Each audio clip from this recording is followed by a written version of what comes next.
Hello guys, pag-usapan lang natin si Catherine Bernardo at Alden Richard. May natutunan sa isa't isa pagdating sa buhay. Ano nga ba guys ang natutunan nila sa buhay bilang artista or bilang naging kapalaran nila guys ang pagiging artista? Siyempre guys, marami. Kasi alam naman natin guys, pag pumasok ka sa showbiz bilang artista, hindi maaalis ang mga basher, di ba? Alam naman natin yun guys lahat ng mga artista, basher ka agad guys ang mga sinasabi nila. Kasi alam naman natin, isang pagkakamali mo lang kasi guys, lalaitin ka na ng lahat ng tao. Siyempre guys, kakalat nga naman ang issue, di ba? Kahit picture man lang yan, talagang ia-update at ia-update ng maraming tao yan. Siyempre, dumadami ang mga social media platform, di ba?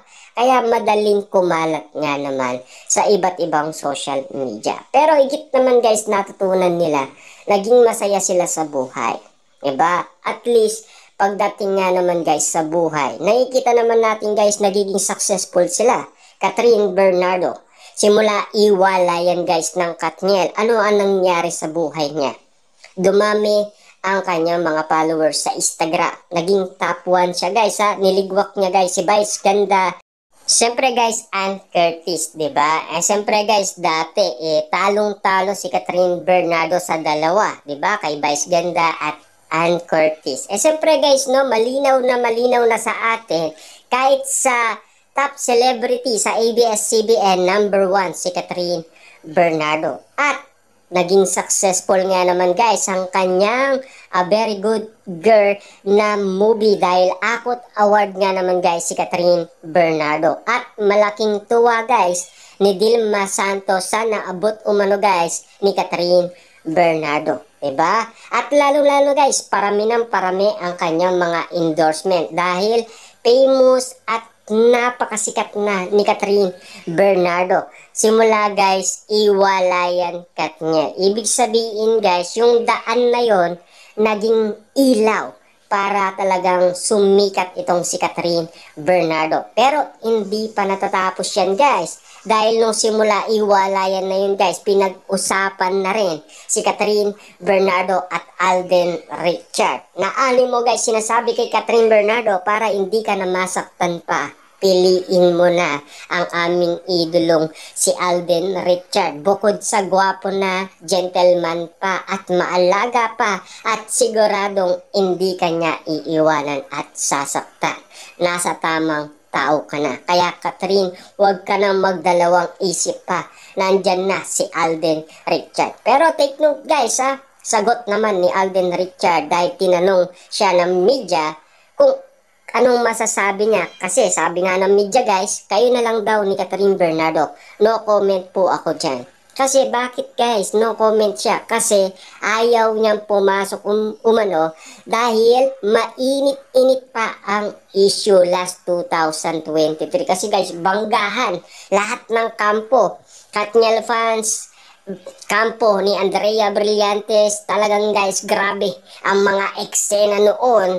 Talagang patindi ng patindi guys ang mga issue at intriga nga naman. At lalong-lalo na guys, binatikos pa umano si Alora dahil sa kanyang message kay Catherine Bernardo na shot puno, diba? Siyempre guys, inaaway siya ng mga kampo ni Daniel Padilla na nakikita nyo na nga nagmo-move on yung tao, aalukin mo pa ng shot puno. Iyan kasi guys ang mga issue at intriga noon.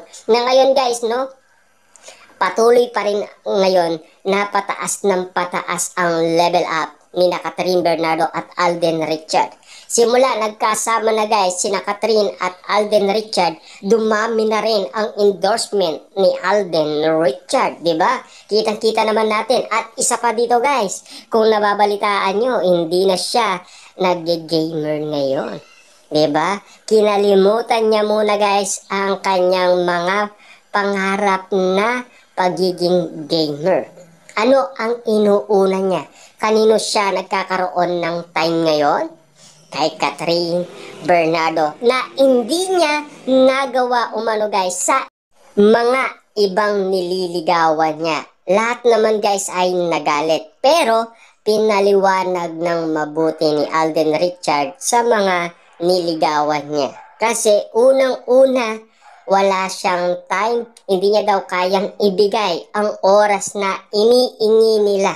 Kasi alam naman natin guys, ang dami niyang project at mabibigat pa. At meron pa siyang mga endorsement at meron din siyang negosyo. At siyempre guys, meron din siyang pamilya. Diba?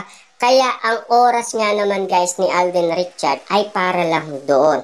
Hindi para doon sa nililigawan niya. Kaya ano ang nangyari guys? Na-stuck si Alden Richard. Kaya hanggang ngayon ay single pa rin siya.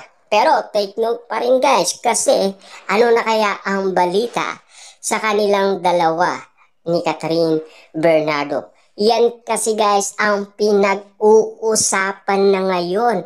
Yan na kasi guys ang issue at intriga ngayon kung bakit nga naman kasi guys pinutol na ni Catherine at Alden Richard ang issue na magkaibigan lang sila. Kasi guys, marami kasing issue 6 months ago na nililigawan daw ni Alden Richard si Catherine Bernardo. Pero take note guys, meron nagpalinaw sa ating yan. Ogie Diaz, Christopher Min, paano nga naman nila matatakasan ang mga matitinding mga maritesan, sintindi guys ng matang lawin kung makatitig sa mga issue at intriga.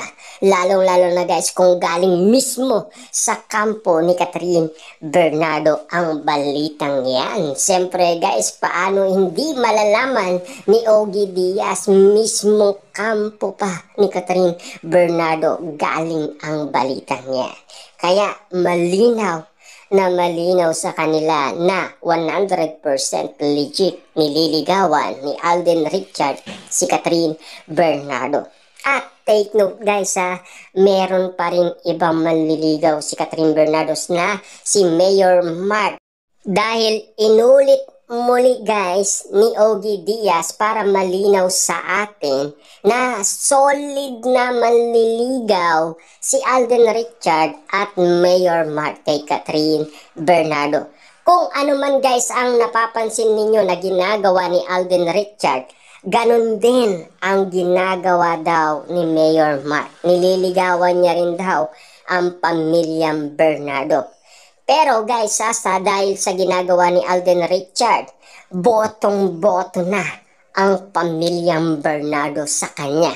Kahit ang kanyang kapatid, pamangkin, mga kaibigan, lahat ng celebrity guys, kay Alden mismo sila botong-boto. Kasi kitang-kita naman natin guys, lahat ng mga patunay na resibo na pinapakita sa ating guys ni Alden Richard na todo umano siyang umalalay kay Catherine Bernardo at naging bodyguard pa guys, 'di ba? Kitang-kita naman natin kung ano ang sinasabi ng mga netizens noon sa Calgary, Alberta, Canada na bakut ira Alden Richard kay Catherine Bernardo. The wall of Catherine Bernardo. Grabe nga naman kasi guys, dahil nasugatan pa si Alden Richard. Di bali daw siya ang masugatan, wag lang ang kanyang minamahal. At ang dami na guys naging issue. Kaya patuloy na binubuksan guys yung mga unang nangyari sa Canada. Hindi yung nandyan na sa Pilipinas. Iba na yung nasa Pilipinas guys. Iba yung una nangyari sa Canada. Dahil doon mismo nagsimula ang kanilang pagmamahalan. Doon mismo nagsimula guys na na-develop umano silang umibig sa isa't isa. Ibig sabihin lang nito guys, doon mismo nagsimulang umapoy ang kanilang pagmamahalan. Doon nila na-discover na talagang umiibig sila sa isa't isa. Pero take note guys marami kasi guys nakakita sa kanila na pwedeng magpatunay at meron pang actual na video. At naitanong yan guys kina Catherine Bernardo. Pero nanginginig nga naman sila.